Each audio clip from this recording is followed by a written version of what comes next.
Allez.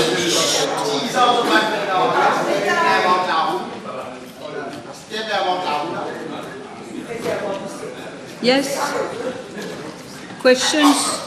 Questions? Honourable members, the table has been advised that PQB 91 will be replied by the Honourable Prime Minister, time permitting, along with PQ 74.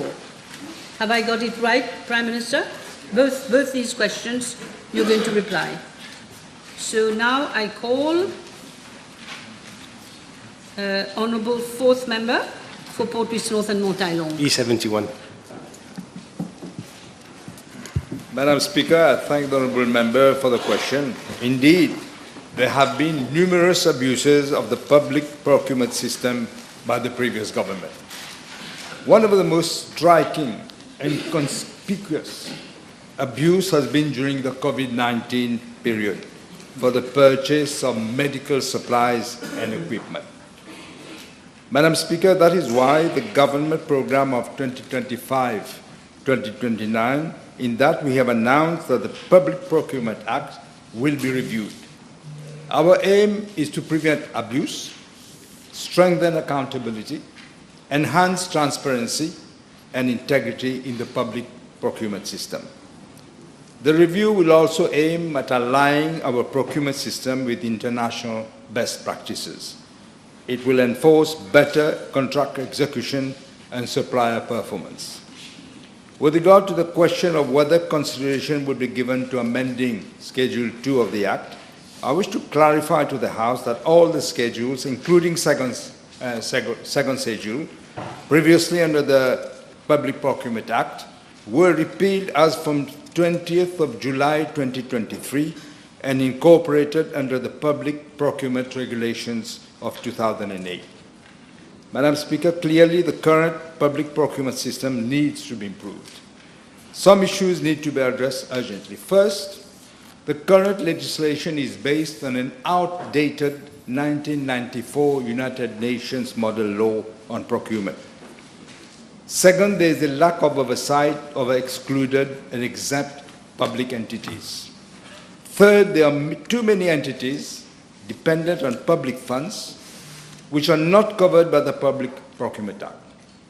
It appears, Madam Speaker, that a few of them may have been deliberately excluded so that nobody can see what was happening.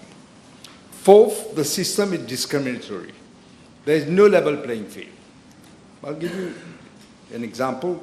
The housing construction is being undertaken by the National Housing Development Company Limited, NHDC, which is under the PPA. However, there is the new Social Living Development Company Limited, SLLD, which is also responsible for housing construction, but doesn't fall under the PPA. How is that possible? We don't understand. Similarly, the NDU, responsible for drains construction and operates under the PPA, was the Drains Infrastructure Construction Limited, also involved in drains construction, does not. One can only guess, Madam Speaker, why such discriminatory approach. It beggars belief. It is, we know what has happened. We know, we've heard just now how many millions have been, I don't know whether pocketed or wasted or whatever. Madam Speaker, during the review of the public procurement system, consideration will be given to cover as far as possible all entities which involve public funds for their operations and for which government is accountable in Parliament. Unlike the previous government, we will make this accountable. This approach is also in line with our plan to introduce a legal framework for greater fiscal responsibility. To make it clear, unlike the previous regime, this government generally, wherever there are public funds involved, there should be accountability for every rupee and every cent that is spent from public funds. This never was the case before. I can assure the House that government will have an oversight on the procurement by all entities using public funds. Madam Speaker, I wish also to reassure the House that this government is fully committed to ensure that there is a transparent and effective public procurement system in place which promotes value for money, both in terms of monetary value and quality. Very often we forget about quality. The cheapest is not necessarily the best. So monetary value, quality, accountability, integrity, fairness, and efficiency in the use of public funds at all levels. I have no doubt, Madam Speaker, that these reforms will reaffirm public trust in the public procurement system. Thank you. Yes. Speaker, I'm glad to hear from the Prime Minister that he intends to have a level playing field for public procurement wherever funds of government, public funds are involved. But as a matter of urgency, will the Prime Minister consider adding all those SOEs and special purposes vehicles that exist today, that since the legislation was enacted in 2006 by his government, have not been specifically included under the application of the Act? Whether these would be done now as a matter of urgency, notwithstanding future amendments that may be brought. This is precisely what I said. Wherever there is public money involved, every rupee and every cent spent, public money which is spent, will fall under the new PPA Act. Yes, your next question. Oh, you have another one? All right. Same subject. Madam Speaker, it can be brought by way of regulation. The question is very, very direct.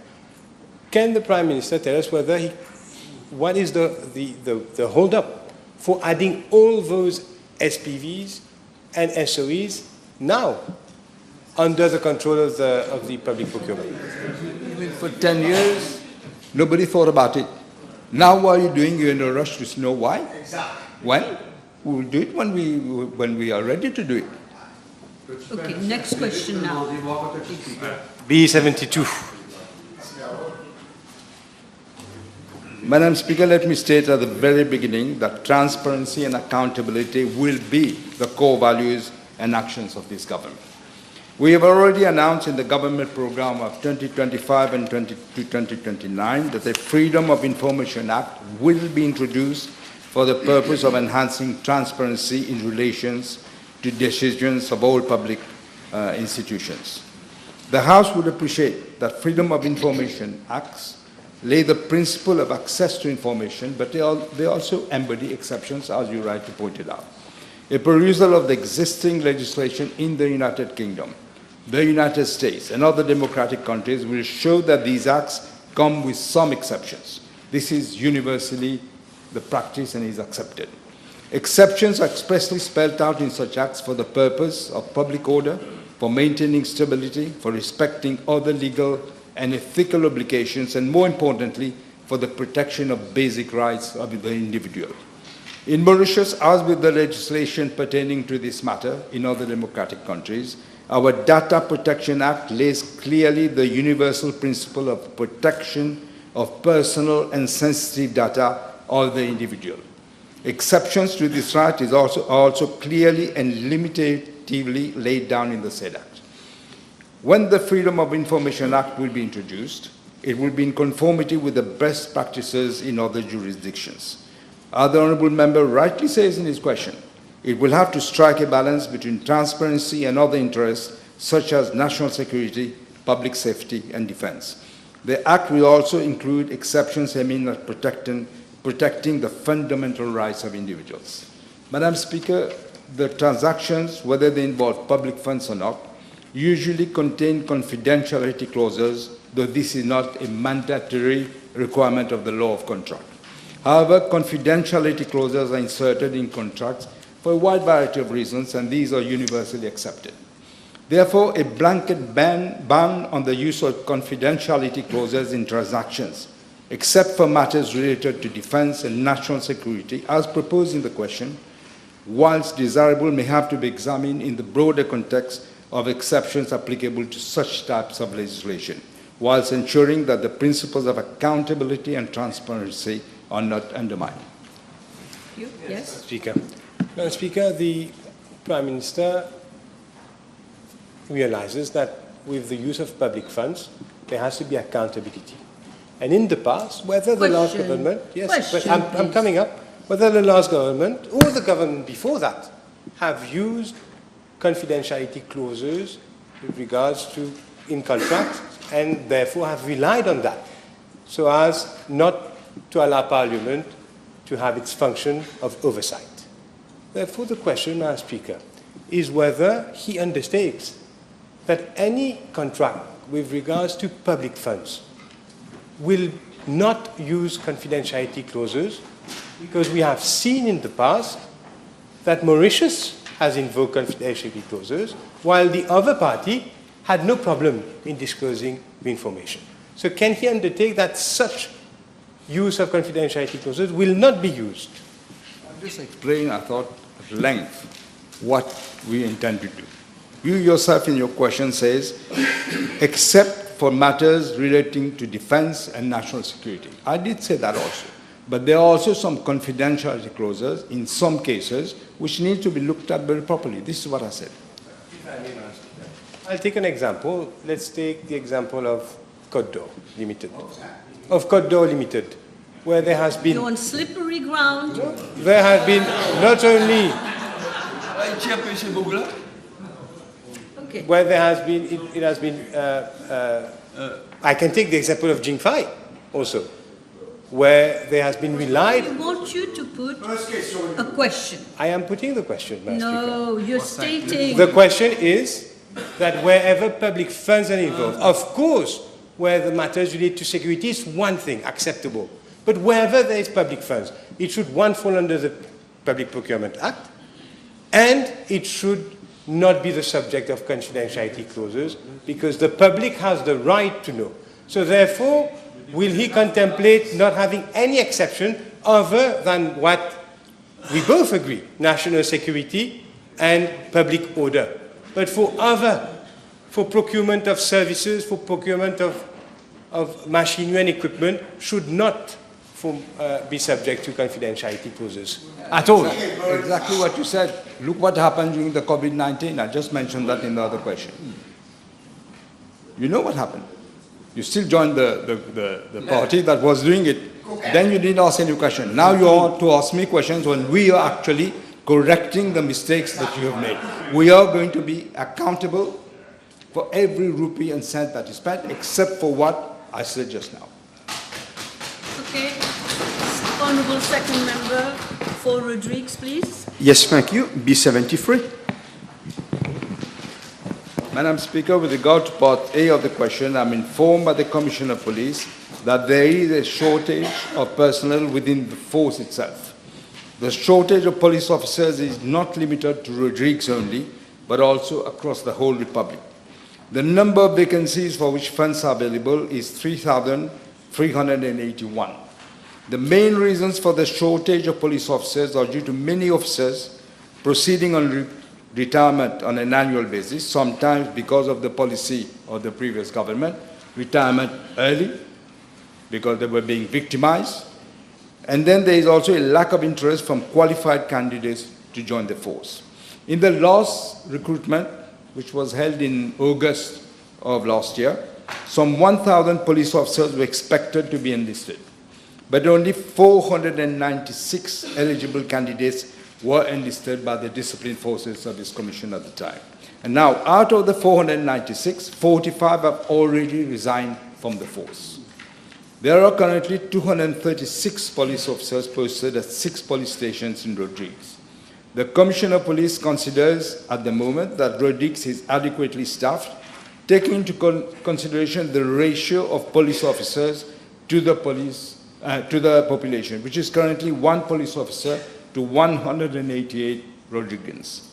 As regards Part B of the question, I'm informed by the Commissioner of Police that out of the 148 Rodriguan police officers who are currently posted in Mauritius, 23 have requested that they be transferred to Rodrigues. The requests are being considered by the Commissioner of Police and will happen after the next passing out exercise, which will be conducted shortly and will be based on operational exigencies. Just one. Thank you, Madam Speaker. I thank the Honourable Prime Minister for his answer. Madam Speaker, with regards to the increase in number of vehicles on our roads in Rodrigues, there's an agency for the presence of more police officers on our roads. Will the Honourable Prime Minister situate with the Commissioner of Police and the Divisional Commander thereat as a matter of urgency and security to deploy more police officers on our roads, despite, as I said, there is a shortage of police officers thereat? C'est le miracle. I cannot order the Commissioner of Police as on the operational exigencies. He will decide, but I will pass on your... Message pass, message pass. Okay, now we have Honourable First Member for Port Louis North. Thank you, Madam. B74. Madam Speaker, as you rightly said, with your permission, I'll reply to question B74 and B91 together, as they relate to the same subject matter. The Rehabilitation Youth Centre, OYC, falls under the responsibility of the Commissioner of Prisons and operates under the aegis of the Prime Minister's Office. It is governed by the Reforms Institutions Act of 1988. Its purpose is to rehabilitate juvenile offenders who are below the age of 18 whilst ensuring the safeguard of their rights. There are two centres for OIC, as the Honourable Member probably knows, one for boys and one for girls, and both centres are located at Barclay, Bobassa, and they can accommodate some 44 residents. However, following the proclamation of the Children's Act 2020 in January 2022 and its subsequent implementation, there have been only 4 admissions at the OIC for the following reasons. 1, children under the age of 14 years are no longer prosecuted. 2, children with serious behavioral concerns are sent to probation home or hostel. C, the law provides for the DPP to advise that the child offender be enrolled on a diversion program. Madam Speaker, over the last years, the number of inmates of the OIC has reduced considerably, and currently there is no inmate, and the last one was transferred to Bobassa Prison on the 30th of January of this year because he had reached the age of 18. There are 43 staffs of the OIC, headed by an acting superintendent who is responsible for the management and day-to-day operations and reports to the Commissioner of Prisons. The superintendent OIC is supported by officers in the grade of chief officers, principal officers, senior officers, and other officers. Since there are no inmates, the staffs have become redundant. Following consultations held in February and May of 2024 with the staff union and representatives of the Government Services Employees Association, the possibility of redeploying the staff to the correctional youth centres or the Ministry of Gender Equality and Family Welfare to provide support in child development unit shelters were discussed. That was in February and May of 2024. However, the representatives of the unions did not agree to the proposals. They instead came up with a counter-proposal, namely to be seconded, that they should be seconded to the Ministry of Education and Human Resource and also to perform the duties at the level of discipline master. However, when the latter ministry was consulted at that time, the proposal was not agreed upon. Similarly, no green light had been given so far by the Ministry of Gender Equality and Family Welfare. In view, Madam Speaker, of the need to redeploy, because we need to redeploy them, the redundant staff of OIC, the representatives of my office met the representatives of the GSEA and representatives of staff on the 31st of January 2025. It has been agreed that some OIC staffs will be temporarily posted to probation home for girls and probation hostel for boys, and some would be redeployed to the correctional youth centers. The acting superintendent of the OIC and other senior staff would, for the time being, remain posted at the OIC for administration purposes and to monitor and organize the other schedules of work. The OIC officer would continue to report to the acting superintendent, OIC, and retain all the benefits and allowances that would continue to perform as per their schemes. However, all of them in time will have to be redeployed. Necessary training will be imparted to enable them to integrate the probation institutions and the correctional youth centers. At the prisons department, they will be providing assistance to the officers of the prison cadre, including some of the welfare unit given their counseling skills. Madam Speaker, the ROIC will remain operational in case an inmate is referred by court, which might happen. The acting superintendent will then ensure that the necessary staff will be available to provide all the necessary training, counseling, and support.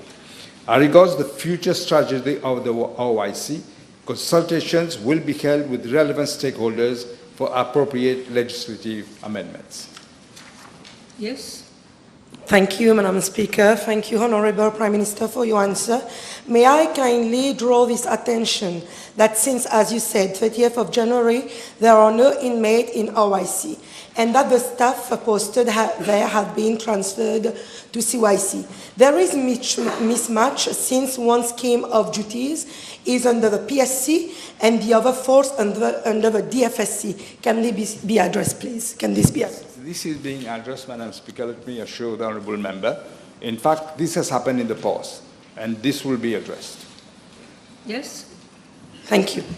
Will the Honourable Prime Minister agree that the whole concept of rehabilitation youth centre or correctional youth centre need a complete revamping to fulfill its mission to address juvenile delinquency, and that is there a need for an assessment of a situation to see at the heart of a problem? Thank you. Yes, we will be doing that. In fact, as I said, the ROIC is becoming redundant, but we will look at it globally. Thank you. Yes. Honourable First Member for Rodrigues, Ms. Colette. Thank you, Madam Speaker. Question B75, please. Madam Speaker, with regard to Part A of the question, I'm tabling the information requested by the Honourable Member. It's a long answer. As regarding Part B of the question, prisons and reform institutions in Rodrigues fall under the responsibility of the Rodrigues Regional Assembly, as outlined in the Rodrigues Regional Assembly Act. So the question should be addressed to the Assembly. Yes. Honourable Second Member for Rodrigues. Yes. B75, 76, sorry. Madam Speaker, Section 53(1)(a) of the Road Traffic Act stipulates that where a person who is the holder of a driving license or a provisional license in the Republic of Mauritius is disqualified by virtue of a conviction or under Part 4 of the Act, the license shall be retained by the licensing officer so long as the disqualification is in force, and the license shall be suspended from the date of disqualification until the restoration of the license to its holder. With regard to Part A of the question, I have been informed by the Commissioner of Police that since January 2020 to 27th of February 2025, there have been a total of 915 license holders who have been disqualified in Rodrigues. As regards Part B of the question, I'm informed that since January 2020 to December 2024, 322 drivers have enrolled for the mandatory rehabilitation course, out of which 218 licenses were reinstated. The course is currently conducted by the MITD of Rodrigues at the Le Chou Training Center and is held every 3 months. Yes. Honourable Third Member. Speaker, B77. Yes. Indeed, Madam Speaker, as highlighted in the State of the Economy report, there was a deliberate manipulation of data under the previous government to convey a false sense of a booming economy. It was an illusion, a mirage. GDP at market prices was overstated by around 22 billion rupees for 2023 and more than 36 billion rupees for 2024. The budget deficit was understated in the budget document by 1.8% GDP for fiscal year 2023-24 and by 3.3% of GDP for the fiscal year 2024-2025. We have amply demonstrated that the falsification of data was the only way for the previous government to conceal its economic and fiscal mismanagement and the resulting disastrous situation. But the truth always finally has come out. Madam Speaker, with regard to Part A of the question, the real culprits and the masterminds behind the falsification of data have already been booted out of office. Game over for them. But we are looking very closely to take further appropriate actions if needed. Madam Speaker, we are rebuilding our institutions to ensure that their independence, their good governance and effective functioning is a reality. One example is the Bank of Mauritius, which has regained total independence to carry out its functions and its roles.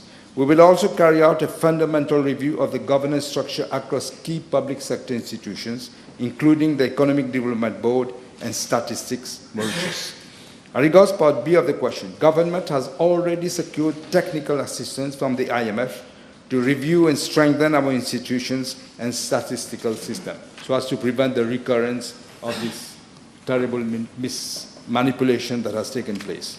The IMF will carry out a comprehensive assessment of the extent to which our institutions, including the Ministry of Finance, Statistics Mauritius, and the Bank of Mauritius, are observing international statistical standards and codes while complying and disseminating statistics. The assessment will cover all statistical sectors, namely the national accounts, price indices, monetary and fiscal statistics, government finance statistics, and the balance of payments. At the end of the assessment, the IMF will submit a report on the observance of standards and codes together with the appropriate recommendations. This assessment by the IMF, long overdue, since the last one was carried out in 2002. Madam Speaker, the IMF, as a matter of priority, agreed to devote the first part of the exercise to reviewing the organization structure of Statistics Mauritius and its data collection and dissemination process to prevent, again, such interference in the future. We are acting fast to restore the integrity and quality of our statistics after 10 years of abuse. A steering committee is being set up under the Ministry of Finance to coordinate the assessment of the IMF and ensure effective implementation of its recommendations. Madam Speaker, we will shortly reconstitute the Statistics Board and appoint an independent and fully qualified chairperson, and that board will be given full independence in the exercise of its responsibilities. With the implementation of the recommendations of the IMF, we will ensure that in future no government will be able to manipulate data ever again. Yes. Speaker, could the Prime Minister advise if his administration has received any representation in whatever form from the then representatives of the MSM government to defend the figures they have presented to the Mauritians? I don't think they're able to do that.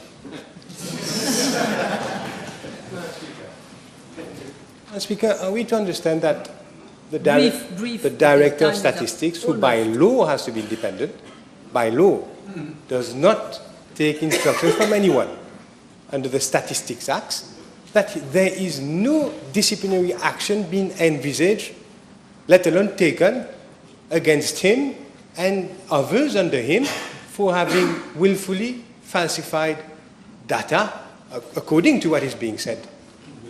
Is this what the Prime Minister is saying, that there's no action being envisaged, let alone being taken? No, that's not what I said. I didn't delve into it too much, but there will be action taken.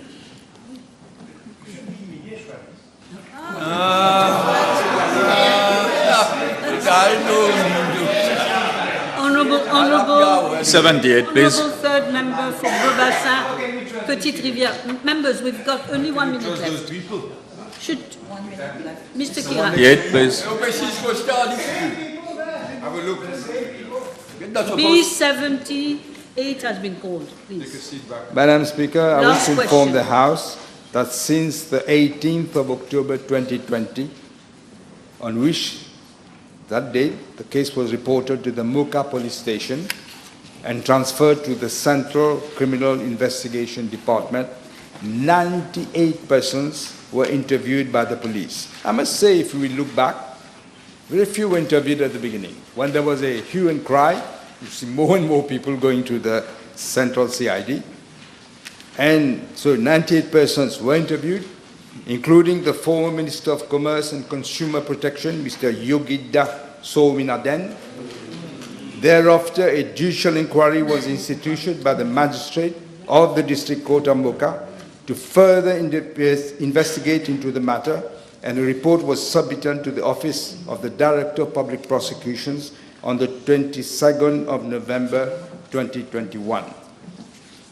The report, according to extracts, was a damning indictment of the way the inquiry was conducted by the police and the departments under its responsibility. It was highly critical of the police's new level of incompetence. Never such a level had been reached, and for trying to bury hard facts under layers of official lies. The magistrate in her report was also highly critical of the police medical officer, a certain Dr. Ananda Sanasi. She referred to a scheme mounted around a concocted post-mortem examination that concluded the cause of death was a suicide when it was clearly later found to be a homicide. The Office of the DPP advised the police to carry an in-depth investigation anew, with utmost diligence and professionalism, with a view to exploring avenues as to the possible motives behind the unlawful killing of the late SK. I should say at that time, Madam Speaker, the DPP was requesting this. Don't forget what was happening to the DPP at the time. They were ignoring what the DPP was saying, completely, as if it never existed. Having said that, since the alleged murder was reported, we on the side of this side of the House have been vehemently protesting against the way the investigations were being carried out under the direction of the previous Commissioner of Police. After 4 years now, it is clear that there was no willingness on the part of the previous government to elucidate such an atrocious crime, even though it was an agent of the former Prime Minister.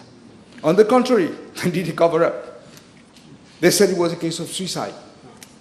The former Prime Minister even said, I've done my own inquiry. It is suicide.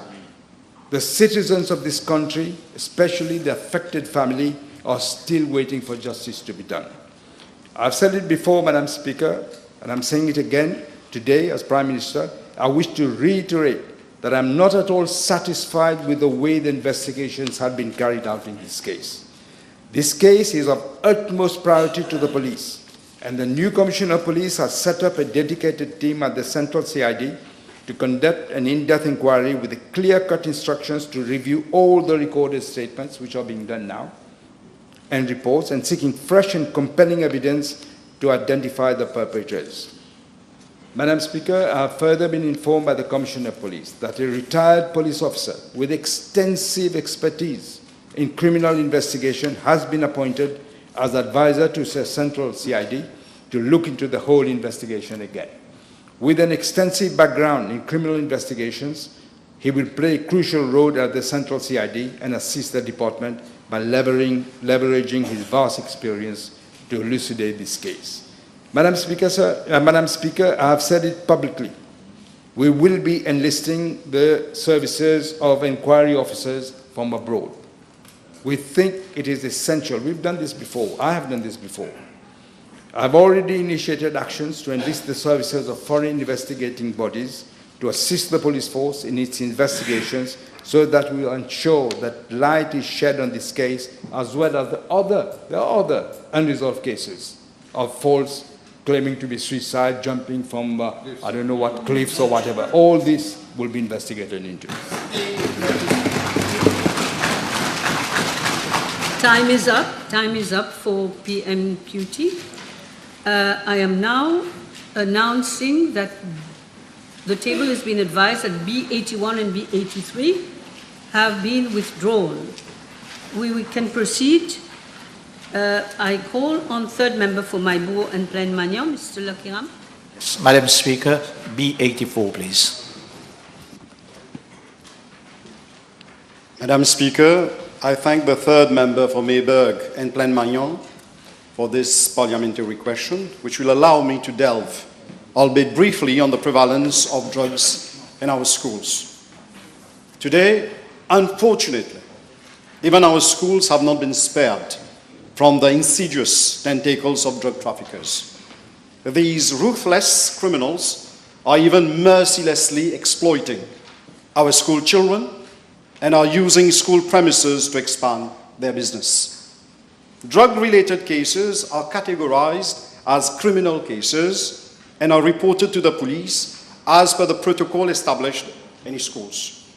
I'm informed that between 2015 to 2024, the number of cases reported to my ministry in regard to drug-related incidents is as follows. 1 in primary school, 71 in secondary schools. Madam Speaker, these figures are not taken lightly by my ministry.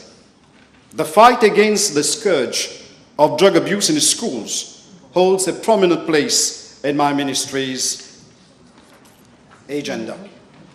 That is why, on 30th January 2025, I chaired a high-level multi-sectoral meeting with several stakeholders to address issues related to substance abuse, as well as growing indiscipline in schools. The meeting comprised of representatives of the Ministry of Gender Equality and Family Welfare, Ministry of Health and Wellness, the Police Force, LADSU, SEDEC, managers of private secondary schools, officers of the Rehabilitation Youth Center, among others. The discussions revolve around the effective strategies to combat the proliferation of drugs within and around school premises. Madam Speaker, I would like to inform the House about the preventive measures currently in place to combat drug abuse in our schools. First, regular awareness talks are organized in schools to sensitize students and staff against the risks associated with drugs, especially synthetic drugs. 2, there are 2 drug prevention and education programs known as 1, Rebound, 2, Get Connected programs. These 2 programs are run with the collaboration of the United Nations Office on Drug and Crime as to deter the students from surrendering to the temptation of substance abuse. 3, the National Education Counseling Service provides support to vulnerable students and their families so that they navigate the complex issue of substance abuse. Apart from these preventive measures, Madam Speaker, my ministry is fully committed to walk the talk. That is why we have solicited the support of other stakeholders to further enhance preventive measures. In concrete terms, we have initiated the following.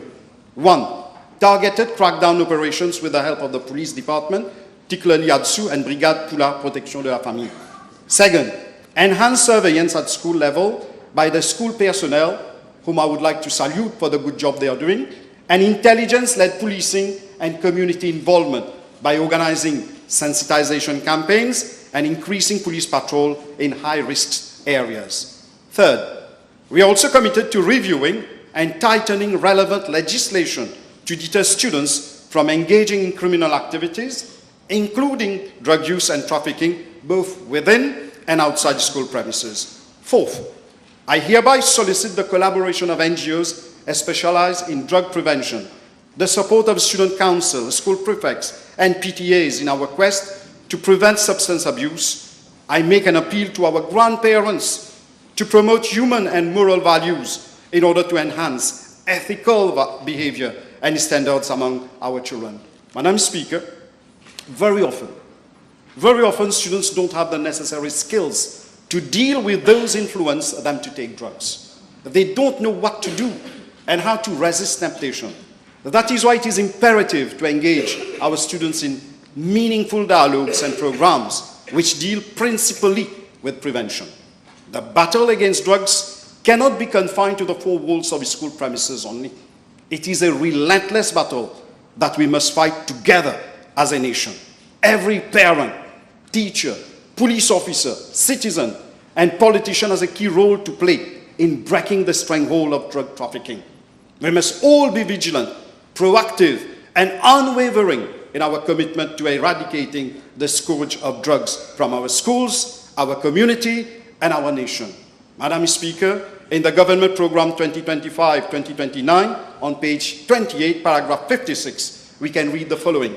The fight against drug trafficking and use will be one of the major priorities of government. Government will adopt bold measures to end the suffering of families and society in general.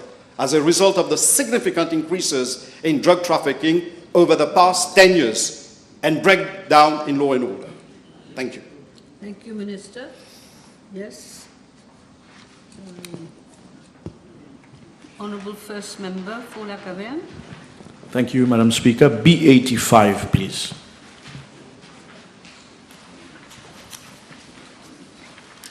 Thank you, Madam Speaker.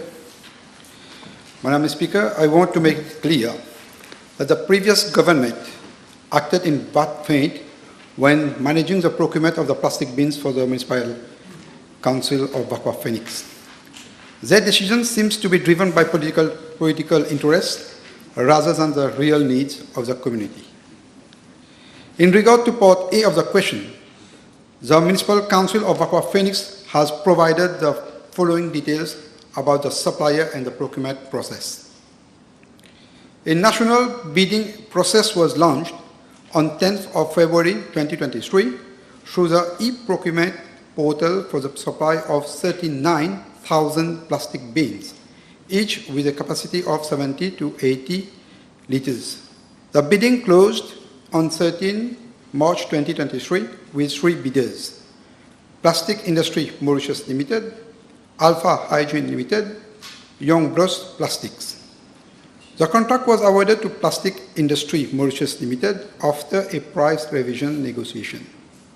The contract was finalized on 7 August 2023 for a total cost of 20,989,800 rupees, including of VAT. Regarding Part B, subsection A of the question, the full contract amount of 20,989,800 rupees was paid to the contractor. However, it later became clear that the actual demand for plastic bins was much lower than the number ordered. Regarding Part B, subsection 2 and 3 of the question, as a result, Madam Speaker, only 28,988 bins have been distributed to date, leaving 10,012 bins distributed due to this malcalculation and mismanagement. These bins are currently stored at various locations. Payot Squash Court, 2,347 bins. Palmerston Squash Court, 1,562 bins. Hermitage Kindergarten, 1,624 bins. St. Paul Municipal Complex, 3,679 bins. Unoccupied space at Payot Kindergarten, 800 bins. These situations highlight poor planning by the previous administration, leading to unnecessary public expenditure. Thank you. Yes. Madam Speaker, may I ask the Honourable Minister whether he's aware that bins are also being kept in the office of the Mayor of the Township of Vakwa Phoenix? Are you aware of that? I will request a visit. It is in the office of the Mayor of Vakwa Phoenix. Madam Speaker, So are you aware? Are you aware? I know that. Of course not. Of course he won't be aware. Big is that office. I will invite a side visit there. Is the Honourable Minister aware that those places where those bins are being kept, these are in breach of the law? It is in breach of the Occupational Safety and Health Act with regard to those bins that are highly flammable, where people are practicing sports and being kept in very poor hygienic conditions with rats, dead rats around. Is the Minister aware of this? Madam Speaker, I have made several visits around the island concerning market, everything. But now it's make me more to have a visit over this site. Now you're dealing with bins. Yeah. Very important for women. Yeah, this is what I said. Now it's urgent for me to come and have a site visit over there. Now that you know, you will do the needful, Yeah. I'm sure. Mr. Lubin. One last? One very last. Yes. Will the Honourable Minister also engage into an internal inquiry to find out with regard to those buildings that do not have fire certificates, whether these have been in order with regards to placing those bins there by the Welfare Department of the Municipal Council of Aqua Phoenix. You will do the needful. Yes. Madam Speaker, I will do the needful. This is true. It is only after the site visit that I can take actions.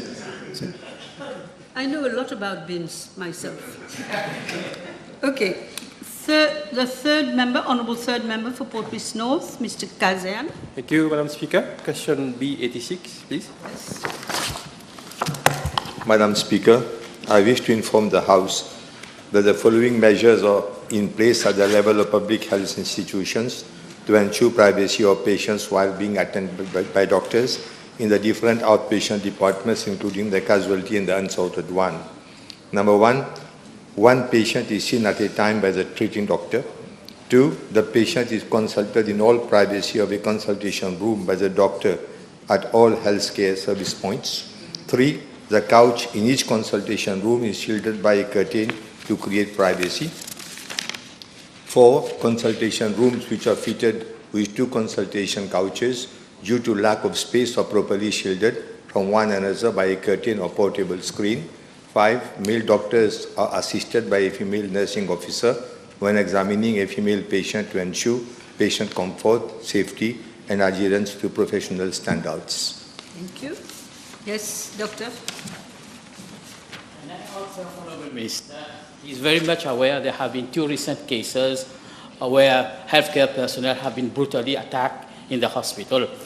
Will it issue strict guidelines so that there is a fine line between privacy and security of healthcare personnel? Thank you. Madam Speaker, I'm aware of the incident which occurred, and that's why during my speech today, I'll lengthily speak on that issue, and we will be without any pity against those who have committed such blunders in the hospitals. And secondly, I take note of the note of what you have told me. I'll look into it. Thank you, Minister. Yes, Honourable Third Member for Rodrigues, Mrs. Mano. Thank you, Madam Speaker. B87. Madam Speaker, I'm informed by the Acting Health Director Rodrigues that the establishment of a new modern hospital at Plan Maho, near Plan Korai Airport, has been envisaged by the Rodrigues Regional Assembly. This initiative aims to enhance access to upgraded healthcare services, addressing the growing demand from both local population who seek higher quality care on their island and the ever-expanding tourism sector. Madam Speaker, in the same breath, the World Health Organization has been consulted to provide technical support for the project. To date, a conclusive assessment as well as pre-feasibility study have been completed. Madam Speaker, I am further informed that the Commission will in the first instance conduct a full feasibility study. This study will be crucial in determining the detailed requirements, cost implications and timelines necessary for the successful establishment of the hospital. The government remains committed to ensuring that healthcare services in Rodrigues are accessible, efficient and aligned with the growing demands. Yes. Madam Speaker. I would also like to ask the Honourable Minister whether he is aware of the acute lack of staff in the Rodrigues health system and if his ministry plans to help in the recruitment of new staff in the meantime until the establishment of this new hospital. Thank you. Madam Speaker, we have taken note of her request. Even in a few weeks ago, request was made to my ministry. I am trying to make arrangements so that there won't be any difficulty as far as the patients are concerned. And we are increasing the number of specialty doctors who are also visiting Rodrigues. Mr. François, yes. Yes, thank you, Madam Speaker. May I ask the Honourable Minister whether he is aware that there is a comprehensive report by the Hospital Services Consultancy Corporation Limited of India that proposes a state-of-the-art landmark hospital for Rodrigues through redevelopment master plan for the existing Queen Elizabeth Hospital with salient features such as ensuring seamless transition, never hindrance and no hindrance in the correct functioning of the hospital with modern infrastructure, more space for additional services, expanding bed capacity from 194 to 442, and planning along with all the latest equipment. This is almost a statement. Are you aware? Will you talk Well, about it later? I'm aware of the report. We are working on that, but it all depends on the availability of funds. Of course. Okay. The Honourable Fourth Member for Rodrigues. Thank you, Madam Speaker. B88. Madame la Présidente, je voudrais, avec votre permission, répondre à la question B88 et B89 en même temps. Okay. Madame la Présidente, je suis informé que la Central Electricity Board dispose d'une capacité de production effective totale de 13,7 MW à l'île Rodrigues, comprenant 2 centrales thermiques d'une capacité effective de 11,4 MW, 2 parcs éoliens de 1,22 MW et un parc solaire photovoltaïque de 1 MW. La prévision globale de l'offre et la demande d'électricité pour l'île Rodrigues pour 2025 est de 9,19 MW. Je suis également informé qu'à 19h, le 3 février 2025, une demande maximale historique de 8,97 MW a été enregistrée sur l'île Rodrigues. La CEB a pu répondre à la demande grâce à ses unités de production. Madame la Présidente, en ce qui concerne les coupures de courant rencontrées sur l'île, il convient de noter qu'il existe 2 types de coupures de courant, à savoir les coupures planifiées et les coupures imprévues. Les coupures planifiées permettent au personnel de la CEB d'effectuer des travaux de maintenance. Les coupures imprévues, par contre, en revanche, sont imprévues, bien sûr, et leur durée dépend de la nature du défaut. Le CEB m'a informé qu'un total de 178 pannes ont été enregistrées sur l'île au cours des 12 derniers mois, dont plus de 80% étaient dus à des défauts inévitables de nature transitoire qui ont été résolus en quelques minutes. Les autres coupures de courant plus longues à Rodrigues étaient principalement dues à des pannes générales du réseau à 3 reprises en 2024 et à 2 reprises en février 2025. La première panne du 16 février 2025 est survenue suite à un déclenchement de l'alimentateur d'Ostia B à Rodrigues en raison d'un poteau tombé, et la panne du 22 février 2025 est survenue suite au déclenchement de l'alimentateur de Malautique en raison d'un bras transversal brisé, un poteau. Dans les 2 cas, la protection du générateur s'est déclenchée entraînant le déclenchement en cascade de tous les groupes électrogènes, provoquant ainsi une panne générale, blackout. Au fait, le 22 février 2025, à 13h15, un défaut de surintensité a provoqué le déclenchement de l'alimentation de Malautique. Lors du rétablissement de l'alimentation de Malautique, à 13h22, 7 minutes après, l'alimentation a été fermée, mais le défaut n'a pas été éliminé. Cela a provoqué le déclenchement des groupes électrogènes à Port-Maturin et à Pointe-Monnier et a ainsi conduit à une situation de panne générale, encore une fois, blackout général. Madame la Présidente, en raison des problèmes fréquents sur le réseau électrique à Rodrigues, j'ai demandé à une équipe de la CEB de se rendre d'urgence à Rodrigues pour faire le point de la situation, examiner les raisons des perturbations fréquentes et de faire des recommandations pour une action rapide. Une équipe composée d'un membre du conseil d'administration, du directeur par intérim de la distribution et d'un technicien unité production thermique. Ils étaient à Rodrigues la semaine dernière, du 24 au 25 février 2025. Ils ont soumis leur rapport qui est actuellement à l'étude par le board du CEB. J'ai les 6 points soulevés dans le rapport. Madame la Présidente, je tiens à souligner que, comme c'est le cas à Maurice, peu ou pas de planification a été faite pour répondre à la demande croissante d'électricité à Rodrigues. Le CEB a été chargé de travailler sur un nouveau plan énergétique qui garantira la sécurité énergétique d'abord, ainsi que la transition vers l'énergie verte sur toute la République.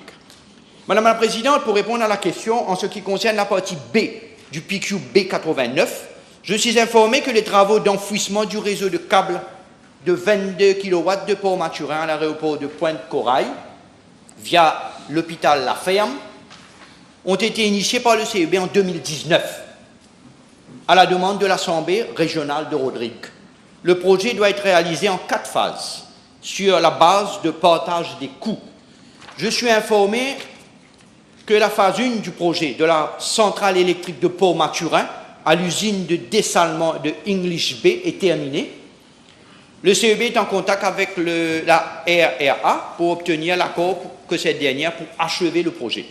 Concernant la partie C du B89, je suis informé que les 6 unités de la centrale thermique de Port-Maturin, d'une capacité effective de 400 kW chacune, fonctionnent depuis 34 ans, en moyenne, et que leur maintenance est devenue extrêmement difficile et coûteuse.